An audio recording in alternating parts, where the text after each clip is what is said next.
Hey, what's up everyone? John here from testprepinsight.com, and today I'm going to be comparing the language programs from Duolingo and Rosetta Stone, two of the most popular language learning programs on earth and two courses that we've used pretty extensively. And just a quick note, since this is just a video and I'll just be covering the major highlights, if you want more information about either of these two apps at any point, we also have tons of helpful reviews and comparisons over on our website. The easiest way to get there is just to Google Test Prep Insight Rosetta Stone versus Duolingo. That's a quick way to find more info. Okay, so to keep this video on the shorter side and focused on the key differentiators between these two apps, I'm not going to provide a detailed overview and review of how each language program works. That would just take too long, and I want to keep this video more narrowly focused on how they compare. Plus, I already have granular review videos on each app if you do want to get into the detail, which you can check out. I'll have those linked down below in the description if you want to jump over there and get more info at any point. Instead, what I want to do in this video is basically describe the big differences between these two apps and where I see each having advantages and winning over the other. And let's start with the reasons to use Rosetta Stone over Duolingo. And the first reason to go with Rosetta Stone is that it's the better choice for visual learners. Not only do the standard Rosetta Stone lessons lean heavily on images, literally every single drill in the program is picture-based, but they also offer supplemental video lessons that are extremely helpful as well. Now, in contrast, the Duolingo lessons are very light in terms of imagery. Their practice drills and exercises do have little cartoony motion graphics, but they're much more about writing sentences and filling in blanks. So if you're the type of person who tends to grasp new vocabulary through mentally associating new words and phrases with pictures or graphics, then Rosetta Stone is likely going to be a great fit for you. Okay, so next up, reason number 2. Although both companies use speech recognition software throughout their lessons, I think Rosetta Stone's is better. Now let me be clear, no voice recognition software is perfect. I want to make that clear up front. It's not a substitute for talking with and getting feedback from an actual fluent speaker. But with that said, if I had to pick one between these two, I think Rosetta Stone's true accent technology is better. It's quick, accurate, and super easy to use. It's about as close as you can get to receiving pronunciation feedback from a real person. With Duolingo, their speech tool is a little clunky, and sometimes it was frustrating because it would accept my answer as correct when I clearly knew I was mispronouncing a word or phrase. Then, reason number 3 for Rosetta Stone is how they make the learning process immersive. As you progress through the Rosetta Stone program, you'll notice that there's very little use of English for directions and translations. And this is by design. Rosetta Stone wants to mimic the natural language learning process as closely as possible, almost like when you were a small child learning English. As a toddler, you didn't have a primary language to fall back on, and Rosetta Stone tries to simulate this concept, which in my opinion works extremely well for language acquisition. Plus, I also like that Rosetta Stone doesn't bog you down with long, dense grammar definitions and explanations, as I think this type of approach can actually be more detrimental at times during the beginning stages of language learning. Instead, Rosetta Stone wants you to naturally pick up the language through visual cues, inference, and repetition, which I really like.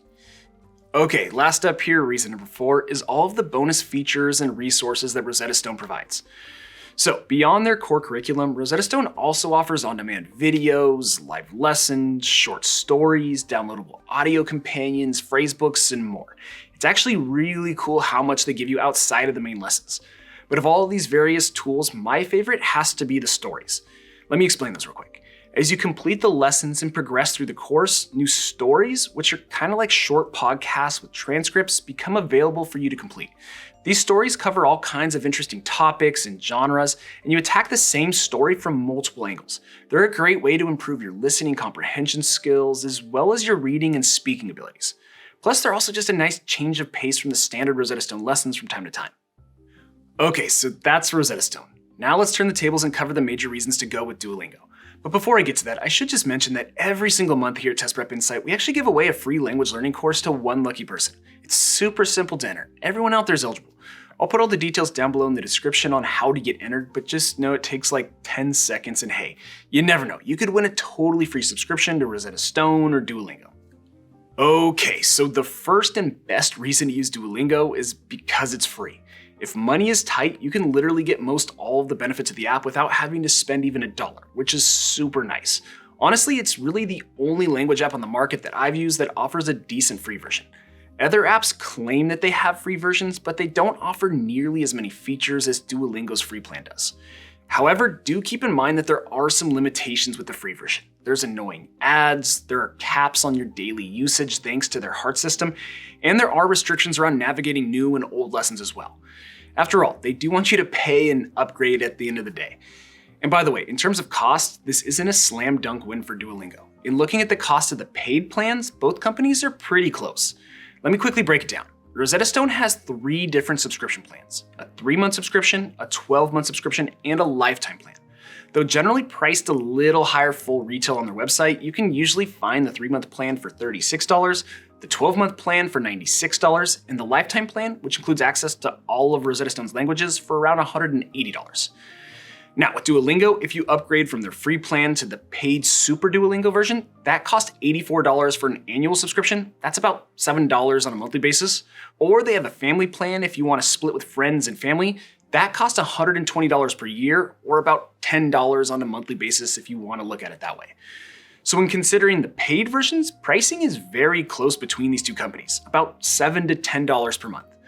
Plus, as I just touched on a minute ago, Rosetta Stone runs sales and special promos pretty frequently, so make sure to check for coupon codes with them before buying. In fact, I'll actually do my best to keep the description down below updated with the most current discount and coupon codes that I can find floating around out there, so give that text below the video screen a good look before buying. You should be able to save about 40% with Rosetta Stone and get that lifetime plan for around $180. Okay, back to the pros. And reason number 2 in Duolingo's favor is how they're able to make the language learning process fun. By gamifying the learning experience, their app is legitimately fun and even somewhat addicting. It's almost like a questing game and you kinda get hooked, even after just a few sessions. You earn XP points with every lesson, you can do friend quests, you can spend gems you earn on tools, you compete in leagues against other users, they prompt you with that little green owl about keeping up your daily streak. It's just a really fun, encouraging environment for learning, so I have to give Duolingo props for that. And my last one for Duolingo is how short their lessons are. There isn't a huge discrepancy here between the length of each company's exercises. Duolingo's typically take about 5 minutes, while a normal Rosetta Stone drill takes about 10, but it's enough to make a difference. Sometimes Rosetta Stone's lessons just feel a little lengthier, especially the core exercises in each lesson. So if you're stretched for time and maybe can only afford to learn 5 minutes here or 5 minutes there, Duolingo might be a better choice given how short their lessons are.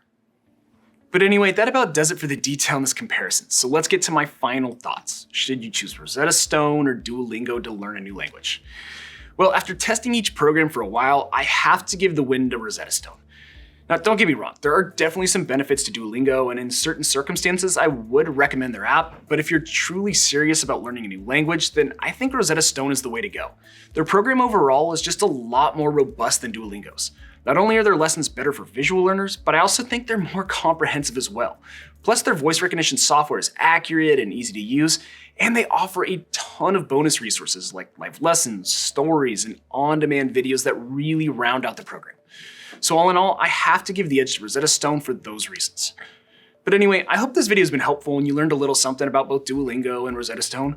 If so, make sure to return the favor by subscribing to our channel, liking this video, and dropping me a quick comment below. That would be really appreciated. And again, if you want to see that full detailed written comparison of these two apps over on our website, just make sure to hop on over there, testprepinsight.com, or check out the other videos we have on our YouTube channel. Got a bunch of great content out there. But as always, thanks for watching, best of luck, and I'll see you in the next one.